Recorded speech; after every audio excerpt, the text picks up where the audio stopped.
Bismillahirrahmanirrahim. Assalamualaikum warahmatullahi wabarakatuh. Berjumpa kembali bersama Ibu Roslina dalam pembelajaran tematik untuk kelas 6 sekolah dasar. Tema ke-7 kepemimpinan, subtema ketiga, ayo memimpin. Fokus pembelajaran pada kesempatan kali ini yaitu muatan pelajaran IPA dan SBDP. Tujuan pembelajaran yang pertama melalui kegiatan mengamati, siswa mampu mengidentifikasi jenis-jenis patung dengan benar. Yang kedua melalui penugasan, siswa mampu menyebutkan ciri-ciri patung, jenis patung, serta bahan dan teknik pembuatan patung dengan benar. Nomor 3, melalui penugasan, siswa dapat membuat rencana pembuatan karya patung dengan baik. Yang keempat, melalui kegiatan mengamati, siswa mampu menjelaskan hubungan yang dialami pada masa pubertas dengan kesehatan reproduksi dengan benar.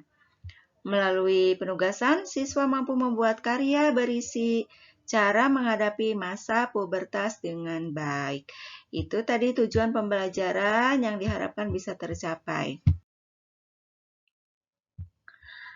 Banyak pemimpin yang dibuat patungnya sebagai bentuk penghormatan dan untuk mengenang jasa-jasanya. Siapa pemimpin idolamu? Adakah patungnya? Nah, seperti itu, patung dibuat sebagai bentuk penghormatan untuk mengenang jasa-jasa para pemimpin, ya anak-anak.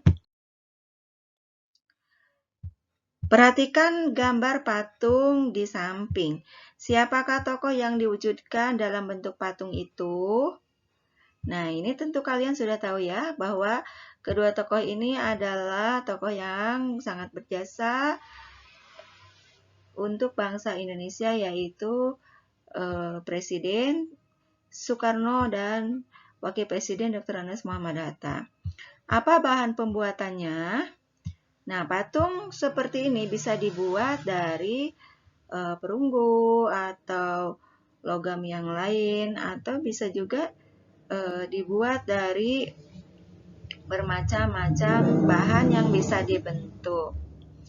Nomor 3, menurut perkiraanmu bagaimana cara pembuatan patung itu? Nah, menurut pendapatmu bagaimana cara membuat patung ini? Dengan teknik apa? Nah, kita diskusikan ya.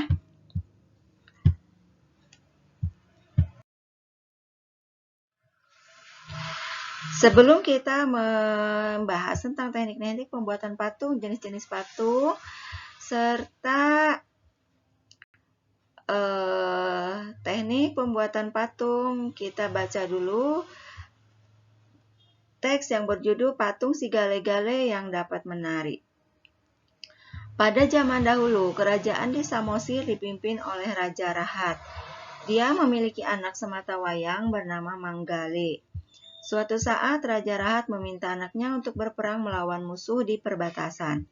Manggale pun pergi berperang, tetapi dia tidak pernah kembali. Dia meninggal, jasadnya tidak pernah ditemukan.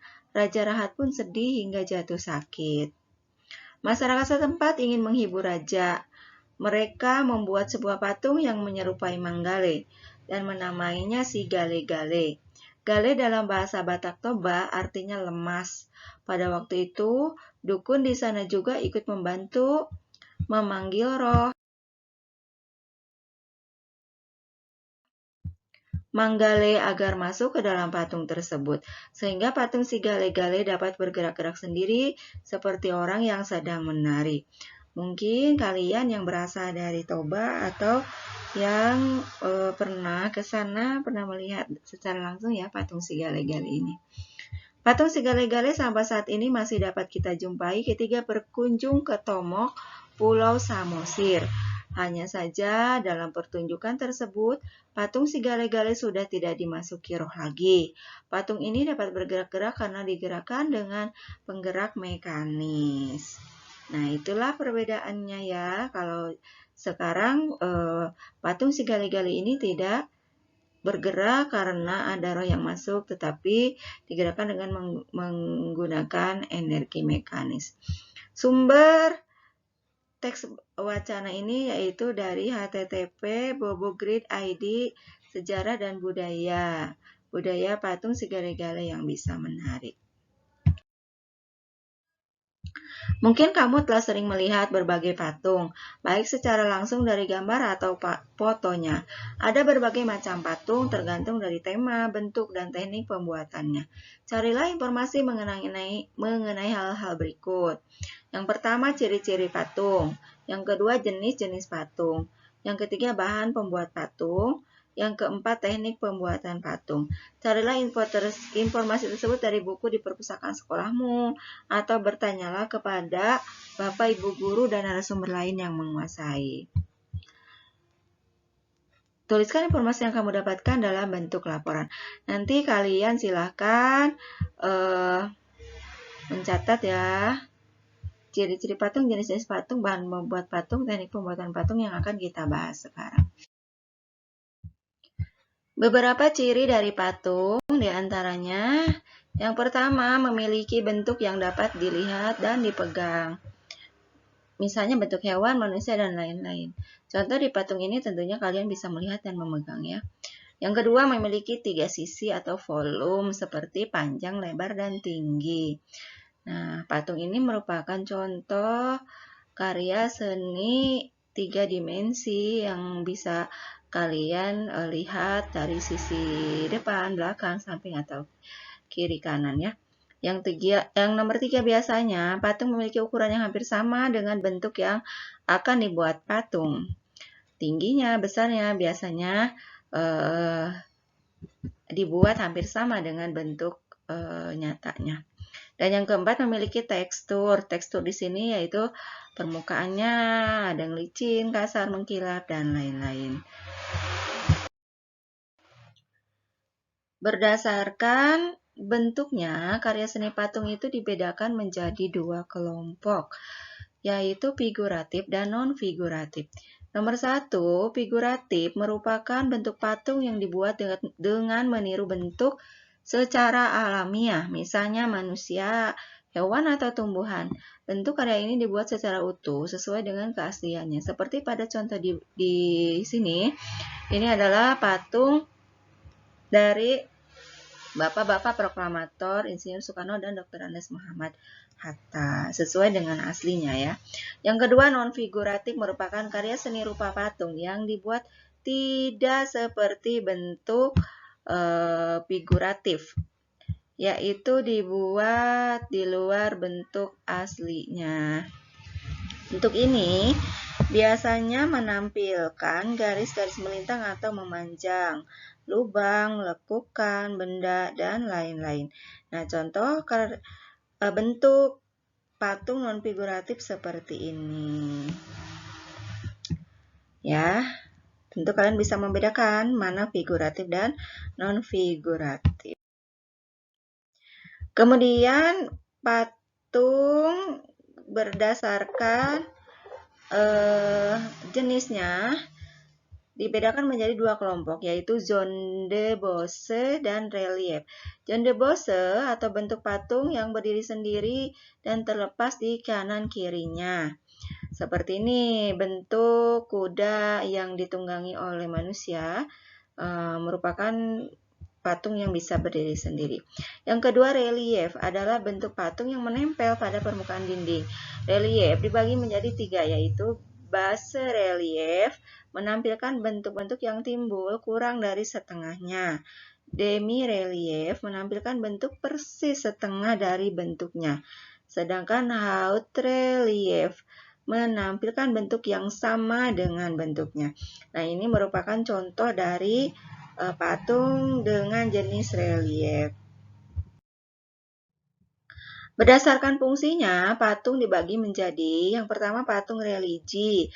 Patung religi adalah jenis-jenis patung yang dibuat untuk tujuan sarana beribadah. Patung-patung pada zaman dahulu seringkali dibuat untuk kepentingan keagamaan, misalnya pada era kejayaan Hindu dan Buddha. Patung dibuat untuk menghormati dewa atau untuk mengenang orang-orang yang diagungkan, misalnya raja atau pimpinan keagamaan atau komunitas mereka. Contohnya adalah patung Sang Buddha ini merupakan jenis patung religi. Patung monumen. Patung monumen adalah jenis-jenis patung yang kedua. Patung monumen biasa dibuat untuk peringatan sebuah peristiwa atau kejadian yang bersejarah. Patung monumen juga dibuat untuk mengenang jasa seorang pahlawan besar dalam sebuah bangsa atau kelompok kenegaraan. Nah, di contoh ini namanya adalah Monumen Pancasila Sakti yang dibuat untuk mengenang sejarah kesaktian dari Pancasila. Masih berdasarkan fungsi, patung yang ketiga yaitu patung arsitektur. Patung arsitektur adalah patung yang memiliki nilai estetika dan berfungsi untuk menopang suatu konstruksi bangunan.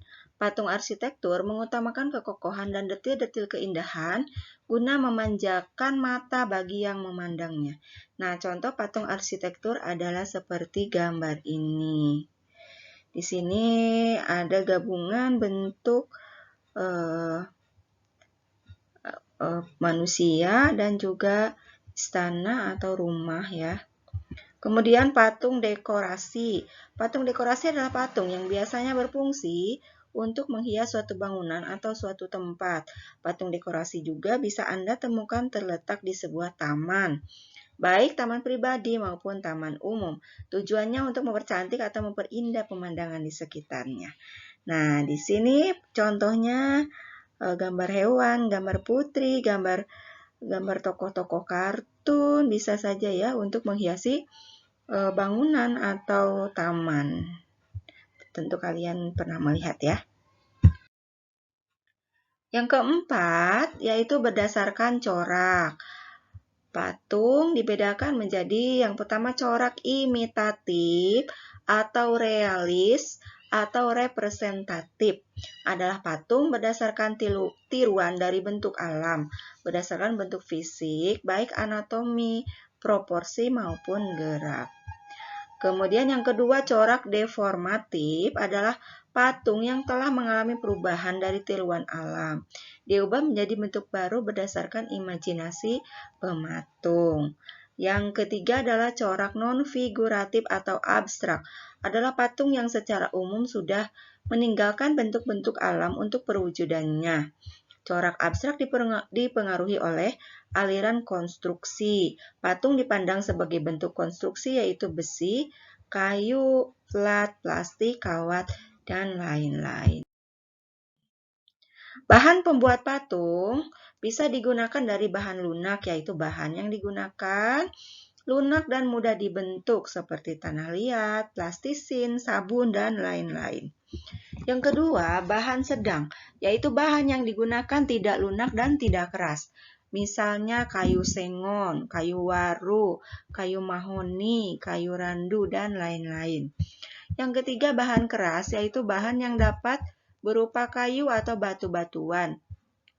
Misalnya kayu jati, kayu ulin, batu andesit, batu granit, batu marmer, dan lain-lain. Bahan campuran yaitu bahan yang bukan berasal dari 3 jenis bahan di atas. Misalnya dari semen, pasir, perunggu, kuningan, emas, dan lain-lain. Teknik membuat patung yang pertama adalah teknik pahat. Adalah pembuatan patung dengan mengurangi bagian-bagian tertentu pada bahan dasar keras. Yang kedua, teknik cor adalah pembuatan patung dengan memanaskan logam hingga mencair, kemudian dituangkan dalam cetakan patung yang telah dibentuk rupa patungnya. Berarti dicetak ya, yang nomor 2 ini. Yang ketiga, teknik butsir adalah pembuatan patung dengan mengurangi bahan lunak seperti tanah liat, gips, dan bahan yang berstruktur lunak lainnya. Yang keempat, teknik modeling adalah pembuatan patung dengan membuat model terlebih dahulu dan setelah itu dibentuk patung sebenarnya. Yang kelima, teknik merakit adalah pembuatan patung dengan cara merakit bahan dasar patung kemudian merangkainya. Yang keenam, teknik membentuk adalah pembuatan patung dengan cara membentuk patung secara bertahap sehingga tercipta patung yang diinginkan. Beberapa waktu yang lalu kalian pernah membuat patung dengan plastisin ya anak-anak? Masih ingat? Nah, tekniknya dengan cara apa? Nah, kebanyakan membentuk ya.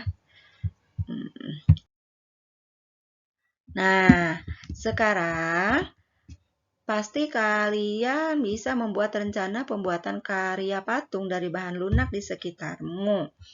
Kamu dapat membuat patung bertema hewan berkaki 2, hewan berkaki 4, atau patung bertema manusia. Lengkapi daftar berikut. Nah, di sini ada bentuk patung. Kamu harus menentukan bentuk apa yang akan kamu buat. Kemudian bahannya dari apa? Bisa dari tanah liat, plastisin, atau sabun yang mudah dibentuk. Teknik pembuatannya misalnya dengan cara apa? Dengan cara yang tadi sudah disebutkan, silahkan kalian pilih. Yang kedua, alat. Alatnya apa saja? Misalnya kalian menggunakan plastisin, berarti alat-alatnya apa saja yang dibutuhkan, serta cara pembuatannya. Nah, silakan kalian jelaskan, boleh dengan menggunakan kata-kata sendiri ya. Perubahan pada masa pubertas. Nah, kita kembali ke masa pubertas. Tahapan perkembangan dan pertumbuhan manusia umumnya terbagi menjadi balita, kanak-kanak, remaja, dewasa, dan usia lanjut atau disingkat lansia. Masa remaja merupakan peralihan dari masa anak-anak menuju masa dewasa. Pada awal masa remaja, kita mengalami masa pubertas. Pada masa ini terjadi perubahan pada tubuh, baik yang terlihat maupun tidak. Di dalam tubuh, hormon reproduksi mulai dihasilkan. Pada perempuan, hormon ini akan mengakibatkan sel telur matang. Pada laki-laki, hormon reproduksi akan mengakibatkan tubuh memproduksi sel sperma. Jika sel telur dan sel sperma bertemu, dapat terjadi pembuahan dan tumbuh menjadi bayi. Pada umumnya, pada masa ini kesehatan reproduksi remaja akan memperlihatkan ciri-ciri pubertas. Pada perempuan, dia akan mengalami menstruasi setiap jangka waktu tertentu, umumnya setiap 28 hari sekali. Pada laki-laki, dia akan mengeluarkan sperma. Ciri-ciri lain ditandai dengan perubahan tubuh yang terlihat.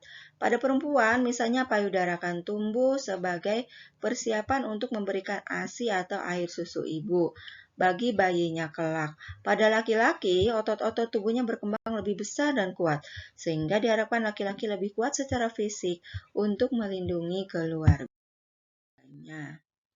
Nah, persiapan yang dilakukan pada masa pubertas antara lain sebagai berikut. Yang pertama, selalu mendekatkan diri kepada Tuhan Yang Maha Esa sebagai pondasi untuk kita menjaga diri, baik itu dari pengaruh pergaulan yang kurang bagus atau pengaruh tontonan yang bisa membahayakan ya. Yang kedua, mencari informasi, bertanya dan berdiskusi tentang pubertas kepada orang yang mengerti. Jadi apabila kalian mempunyai permasalahan atau mempunyai problem dengan apa yang kalian alami pada masa puber, silahkan kalian konsultasi kepada orang yang mengerti, boleh kepada orang tua, kepada kakak, kepada ibu atau bapak guru. Yang ketiga, selalu berpikir positif dan melakukan perbuatan yang positif. Nah, tentu hari-hari kalian haruslah diisi dengan kegiatan yang positif. Jangan terpengaruh atau terpikat dengan hal-hal yang negatif yang bisa merugikan diri sendiri. Nomor 4, banyak membaca buku pengetahuan. Ingat, membaca itu merupakan kuncinya ilmu. Jadi, perbanyaklah membaca buku-buku ilmu pengetahuan. Nomor 5, berlatih merawat diri sebelum puber datang, karena akan terjadi perubahan. Nah, kalian membiasakan selalu mandi minimal 2 kali sehari, kemudian menjaga kebersihan pakaian dalam, dan lain-lain.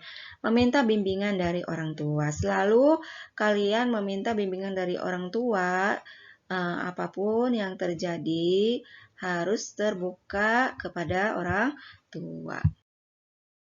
Nah, kalian silahkan membuat peta pikiran berisi persiapan menghadapi masa pubertas sesuai hasil diskusi kalian.